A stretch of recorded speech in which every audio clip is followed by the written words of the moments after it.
Troisième et dernière partie de Frontal, votre rendez-vous politique dont le numéro de ce jour est consacré au Cameroun. Tsikadi Bertrand, vous vouliez répondre à votre compatriote Fidèle Tunkwa qui vous exhortait, en tout cas exhorte le camp Tchiroma à attendre que le Conseil constitutionnel se prononce, que la Cour constitutionnelle se prononce. Et vous, vous dites non?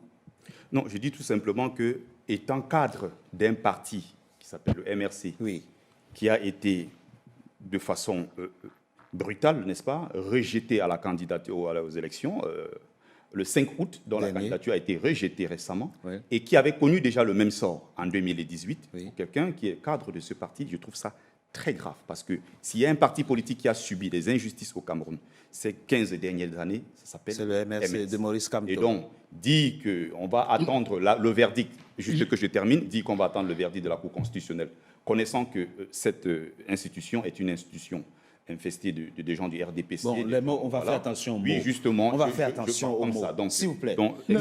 Infesté, non. Juste que je termine. Oui, s'il vous plaît, oui. Voilà.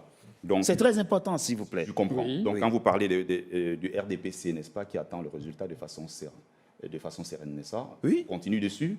Je rappelle ici que Grégoire Ouona, qui est un cadre du parti, est en pleine panique, en train de demander aux gens du RDPC de renvoyer très rapidement les procès-verbaux pour qu'ils préparent le contentieux. Alors, pourquoi préparer déjà le contentieux? Parce qu'ils ont déjà anticipé. Ils savent qu'ils ont falsifié les procès-verbaux. Ça, c'est d'un.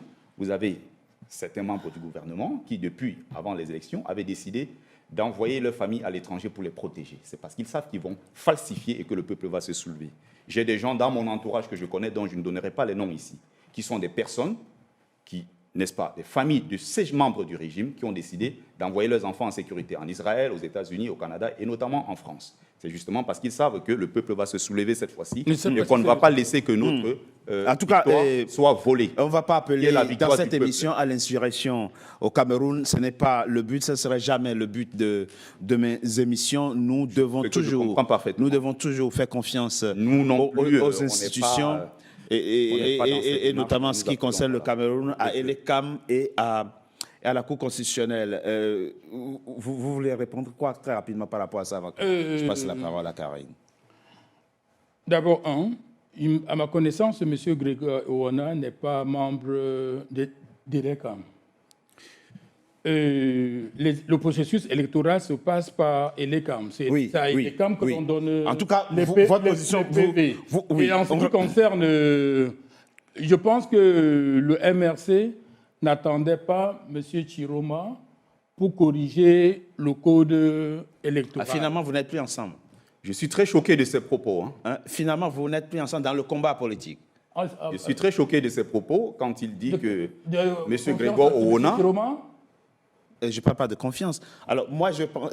je découvre... M. Tchiroma n'a jamais fait partie du combat que menait le MRC. D'accord. Et même de façon ponctuelle et circonstancielle, il n'y a pas de point commun, il n'y a pas de dénominateur commun politique. Aujourd'hui, le peuple camerounais est dans l'attente de quelqu'un qui puisse lui amener une situation de bien-être. Et Tchiroma, Issa Bakari Tchiroma est loin d'incarner ce quelqu'un selon vous. Monsieur Tchiroma, depuis 3 mois, essaye de se placer sur cette ligne-là. Mais il ne vous convainc pas.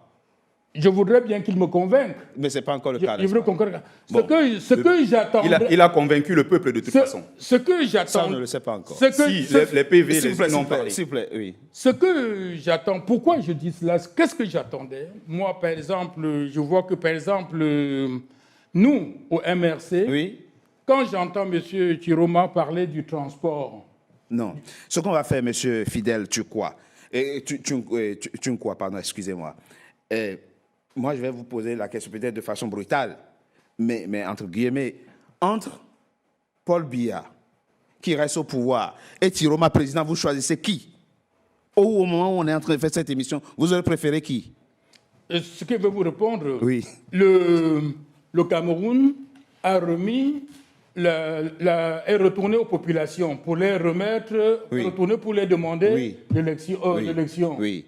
Il y a la théorie, je ne suis pas adepte de la théorie du bon diable au Cameroun. Concrètement, donc Paul Biya reste. Je ne suis pas C'est ça? La théorie, je ne suis pas partisan du bon diable. Concrètement, aujourd'hui, les Camerounais, Paul Biya peut rester. Les élections ont eu lieu. J'espère que les élections vont se dérouler normalement. Et que celui qui va gagner, va gagner. Il n'a pas répondu à la question. Il n'a pas répondu à la question. Concrètement, ça veut dire Paul Biya doit rester. Il n'a pas dit comme ça, mais très grave. Mais bon, on avance. Mais encore une fois, je répète... Et il ne faut surtout pas qu'on oppose sur ce plateau le MRC c'est pas ce que je fais. Franchement, je vous jure que le candidat Chiroma, depuis le début de cette histoire... Mais dans la stratégie, vous êtes opposé là. Ne s'est jamais attaqué ni au MRC, ni à son président, ni à qui que ce soit. Monsieur Sikadi, je rappelle encore que je suis ici en tant que citoyen et soutien le candidat. Monsieur Chiroma n'a jamais même traité les diasporins de terroristes. Est-ce que vous me comprenez? J'ai dit pendant le processus de cette élection, depuis... Monsieur Chiroma n'est pas un saint, tout le monde connaît son passif. Karine Orio. Et il a lui-même merci, monsieur Sikadi. Karine, c'est compliqué. Mais ça, c'est à la journaliste et à l'analyste politique que je pose. Pourquoi c'est toujours compliqué les élections chez nous en Afrique? Pourquoi ça doit être aussi compliqué de choisir, de légitimer le dirigeant qu'il nous faut pour une période donnée? Non, alors je pense que c'est un raccourci de penser que c'est compliqué chez nous. Je pense qu'on a le droit d'avoir plusieurs forces politiques. Ça, c'est Ah oui, mais on est d'accord. Oui, bien sûr. Par contre, ce qui est surprenant, effectivement, c'est qu'on s'attendait à un discours un peu plus, cohérent du fait qu'on va avoir une union des oppositions à ce moment-là et que finalement là monsieur vient de nous dire que en tout cas lui c'est bon, il ne parle pas au nom du MRC, hein. Non bien sûr mais en tout cas il donne son avis qui ne l'incombe que lui. Bien sûr. Maintenant pour revenir à la question concernant effectivement la suite, parce que là, on est à quelques jours, effectivement, et c'est ce que je vous ai dit, c'est qu'il y a quand même une bataille de communication. On n'entend pas.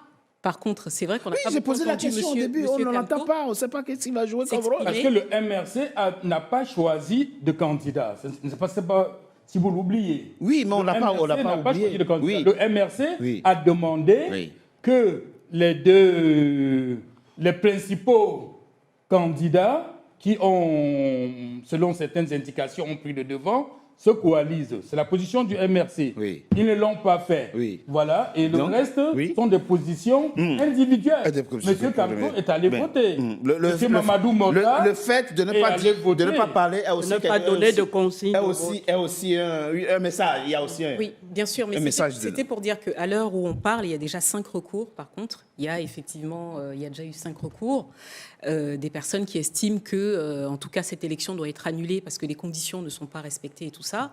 Donc, ça participe aussi, je pense, à la vivacité, de cette élection. Maintenant, c'est clair qu'on est tous suspendus. C'est que c'est pas normal. Ça serait le bienvenu pour nous, hein. Si on arrête les élections et que l'on recommence, nous espérons que notre candidat sera à ce moment-là remis en course. S'il vous plaît, remettez la tête du micro et puis on va avancer dans cette émission. Madame Lehmann, EDECAM proclame les résultats. La Cour constitutionnelle valide. Oui. Entérine. Oui, comme il peut. Mais c'est les deux. Issa Bakary Chiroma est élu président de la République du Cameroun. Monsieur Issa Chiroma est un citoyen camerounais. Oui. Ah, c'est beau. Moi, ce que je demande, vous savez, le RDPC est très légaliste, très structuré et très discipliné. Nous avons un contrat social, c'est nos institutions.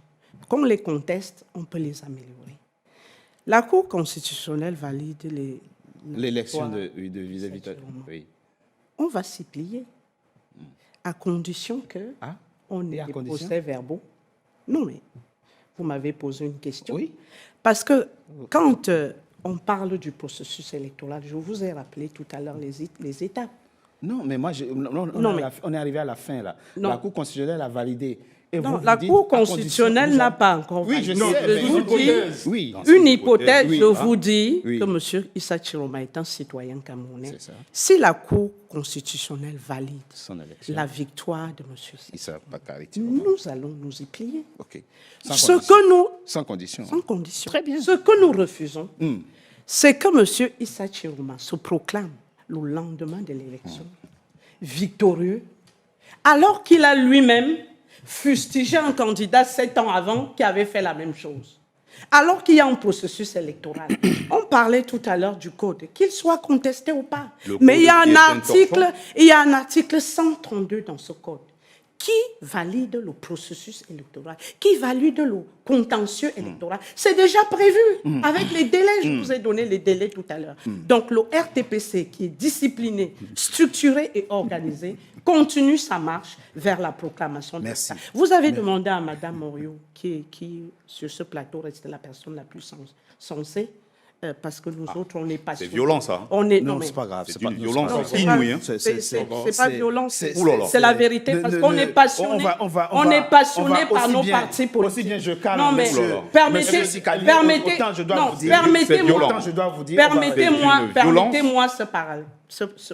permettez-moi cette expression.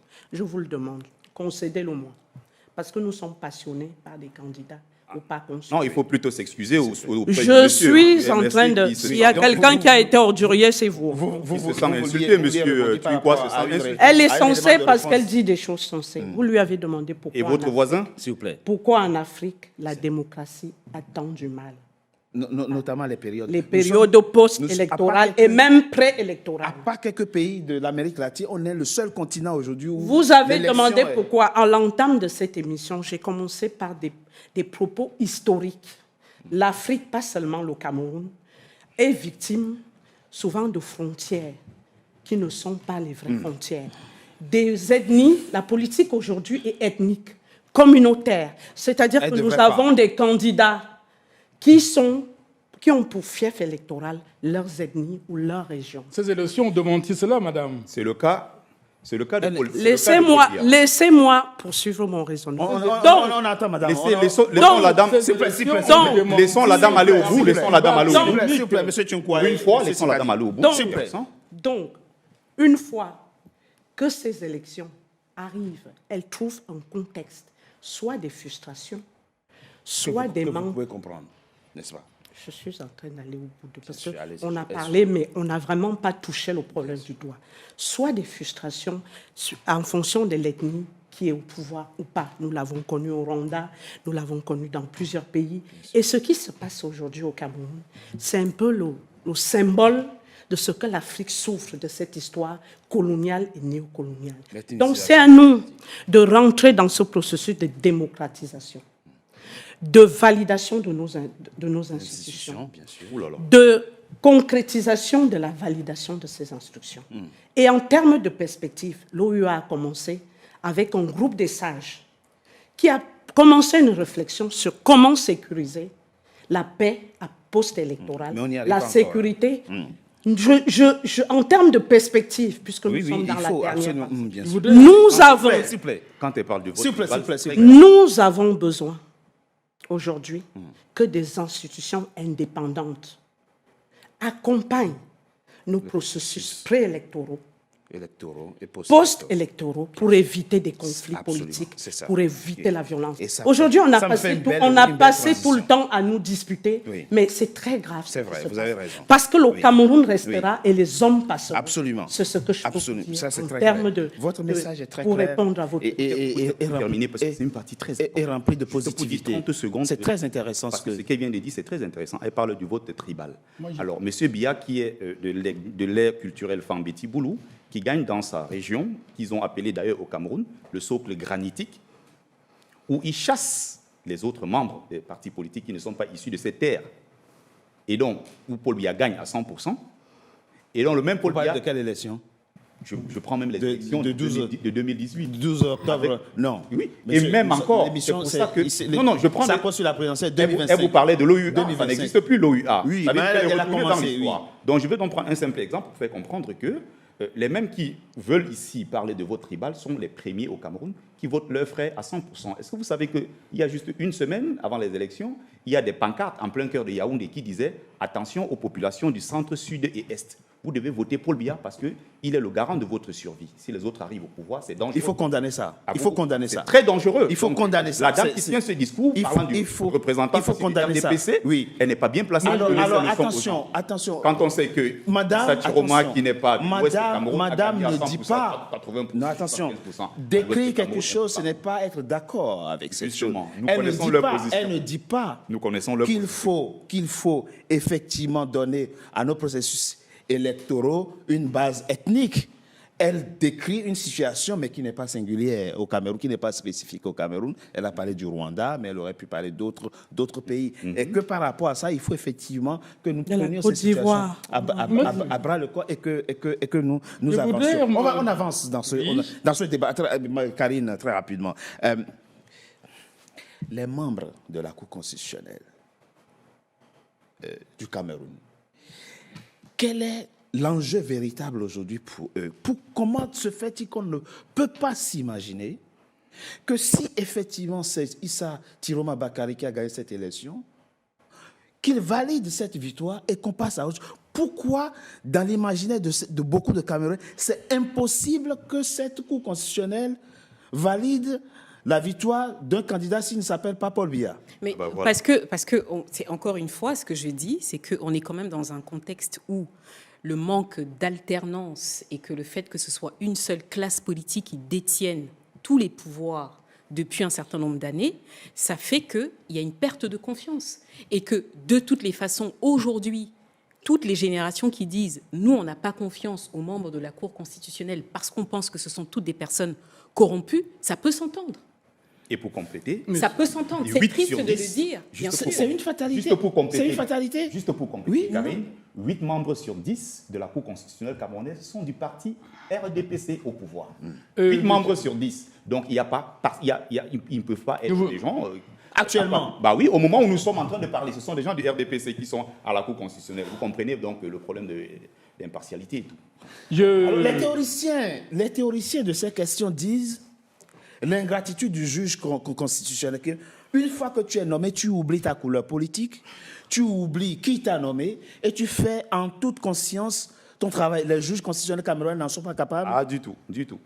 Et la dame, elle est mieux placée pour le dire, elle le sait. Je tiens à relever ceci.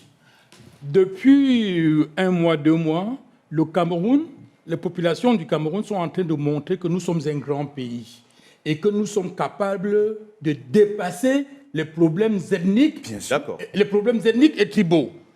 Voilà, le pouvoir a essayé d'organiser en plaçant les gens par ethnie. Monsieur Kamto a été éliminé. On s'attendrait qu'on ait dans une configuration connue.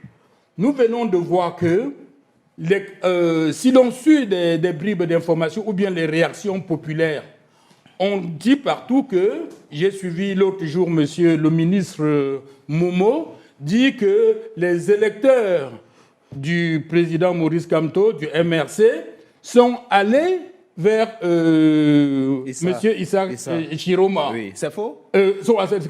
Ce qui est révélateur du fait que les Camerounais peuvent dépasser les problèmes techniques. Monsieur Issa Chiroma a gagné à l'ouest, dans le Grassfield. Et du nord, oui. On a vu les populations anglophones, les populations dites bamileke, les gens à Douala, aller exprimer le souhait de soutenir M. Chiroma. Ce qui montre que les Camerounais sont capables de dépasser les clivages ethniques. Et très important, Paul Biya, c'est une bonne nouvelle, ça. Paul Biya, chez lui, dans ce qu'on appelle le socle granitique, Paul Biya, chez lui, a perdu dans plusieurs bureaux de vote. Mais vous donc il n'a pas eu 100%, alors. Donc il n'a pas eu 100%. Il n'a pas eu 100%. Il n'a pas eu 100%. Alors, on avance dans cette avec cette élection, il y a quelque chose qui a changé. On ne va pas faire comme si on avait déjà les résultats, M. Sikadi. Nous sommes convaincus de ce que nous disons. Nous avons les vrais PV. C'est ce que tout le monde a. Nous n'allons pas attendre la Cour constitutionnelle. Madame Lehmann, ce sera donc la dernière question de cette émission. Je vous laisse le mot de la fin. Vous êtes une personne respectable et vous menez des réflexions intellectuelles assez pointues et profondes. Et d'où je vous pose ma question. Comment s'attendre à ce que les Camerounais fassent confiance à une Cour constitutionnelle quand on a au sein de celle-ci 8 membres du RDPC. C'est-à-dire, même intellectuel, comment est-ce qu'on n'est pas arrivé à se dire, pour des raisons de fiabilité, de crédibilité, d'objectivité, d'impartialité, essayons de mettre en place une juridiction paritaire, à tout le moins, pour offrir, ne serait-ce que par rapport à l'image d'une juridiction crédible. Est-ce que ça, au moins, vous pouvez reconnaître que c'est une erreur, ne serait-ce que dans la symbolique, qu'on aurait pu éviter? Vous savez, je vais vous répondre sincèrement, il y a des fonctions où, dès qu'on vous investit, vous n'avez plus un habit partisan. Oui. Vous êtes... Non, mais vous m'avez posé la question. Je vous dis qu'il y a des fonctions où, dès qu'on vous investit, vous êtes obligé de quitter l'habit partisan. Oui, mais on peut trouver des juges constitutionnels aussi dans d'autres partis. Sinon, on ne s'en sort pas. Vous savez, sinon, on ne s'en sort pas. Vous dites que 8 membres sur 10 sont... du RDPC. C'est moi, je ne suis pas d'accord. C'est moi qui le dis. Je ne suis pas d'accord. Et une simple recherche sur Google suffit. C'est moi qui le dis et j'assume. On peut faire une simple recherche sur Google et on l'a. Non, c'est pas vrai. Je pense que ces personnes qui sont membres de la Cour constitutionnelle sont conscients de la responsabilité. Sont conscients de la responsabilité qui les incombe. Parce que, voyez-vous, M. Torbet, on peut toujours être dans les querelles partisanes, mais aujourd'hui, il s'agit du Cameroun. Et le Cameroun est au-dessus. Mais on peut le Cameroun... Non, mais vous m'avez posé la question. Oui, bien sûr. Le Cameroun est au-dessus du RDPC. Le Cameroun est au-dessus des personnes. Je ne fais que vous le répéter. Bien sûr, bien sûr. Donc, je pense que le président de la Cour constitutionnelle aujourd'hui suit les informations comme vous. Que faisait-il à la réunion du RDPC? Que faisait M. Clément à Tangana? Monsieur Sikadi, vous n'avez pas la parole. Que faisait M. Clément à Tangana à la réunion du RDPC? Vous ne l'avez pas coupé quand il parlait. Non, s'il vous plaît. Vous m'avez posé la question. Oui, bien sûr. Mais votre réponse, elle est très claire. Je pense qu'il est conscient des enjeux, parce qu'une élection présidentielle, ce n'est pas enjeu, il y a des enjeux derrière, et qu'il a tout intérêt à répondre, à remplir sa mission de manière impartiale. Merci. Votre réponse est très claire. Issa Tiroma Bakari est un homme de sagesse. Il a 78 ans. Donc, il est capable aujourd'hui... 116, je pense. Mais bon, d'accord. Pareil. Bon. Il est capable aujourd'hui de voir qu'il est lui-même en train d'être victime d'un système auquel il a appartenu et qu'il a... Non, il faut aussi le dire. Laisse-le finir. Donc, vous ne pouvez pas vous attendre à ce que tout soit... Vous ne pouvez pas vous attendre à ce qu'on vous traite de façon totalement démocratique quand pendant 40 ans, vous avez traité les autres de façon qu'on connaît. On est d'accord. Donc, il faut que vous soyez modéré. Est-ce que vous ne comprenez pas que dans cette situation, si celui que vous défendez a sa part de responsabilité et que par rapport à ça, il doit aussi en tirer certaines conséquences? Bien sûr. C'est quoi alors les conséquences qui peuvent... Vous savez, lui-même, j'ai bien envie de rappeler quelque chose ici. Je ne suis pas ici en tant que représentant. On est d'accord, je suis d'accord. On est d'accord. Oui. Je suis citoyen camerounais, victime des injustices du régime en place. C'est-à-dire qu'il est l'un des contributeurs. Bien sûr. Merci. Monsieur Tiroma, voilà. Oui. Monsieur Tiroma, en battant sa campagne partout, il a rencontré le peuple camerounais. Oui. Il est allé s'excuser auprès des populations. Je ne dis pas que c'est suffisant, mais il a reconnu déjà sa participation dans ce désastre. Merci. Il s'est excusé publiquement à plusieurs reprises. Bertrand Essikadi, folie et calvaire des migrants. Et ce qui est frappant dans le titre, c'est comme si c'était avec du sang qu'on a écrit votre titre. C'est ce que j'ai connu lors de la traversée. C'est ce que mes camarades aussi. Et c'est dramatique. Lors de la traversée. Que des Camerounais. Même le président Tiroma, que je soutiens aujourd'hui, est aussi indirectement responsable de ce qui arrive à ces enfants camerounais. Nous ne disons pas que c'est un homme saint. Je parle ici en tant que citoyen camerounais et je me bats pour que la justice puisse triompher, c'est-à-dire que le résultat des urnes, que ça puisse triompher. Donc on n'est pas là pour dire que c'est un homme saint, non. C'est la fin, mesdames et messieurs, de Frontal, votre rendez-vous politique dont le numéro de ce jour a été consacré au Cameroun. Merci d'avoir été nombreux à notre compagnie. Je vous rappelle que NCA est désormais sur le bouquet Canal Plus Afrique 573. Encore une fois, merci d'avoir été nombreux à notre compagnie. Restez fidèles à nos programmes. À très bientôt. pour un nouveau numéro de Frontal. Merci à vous.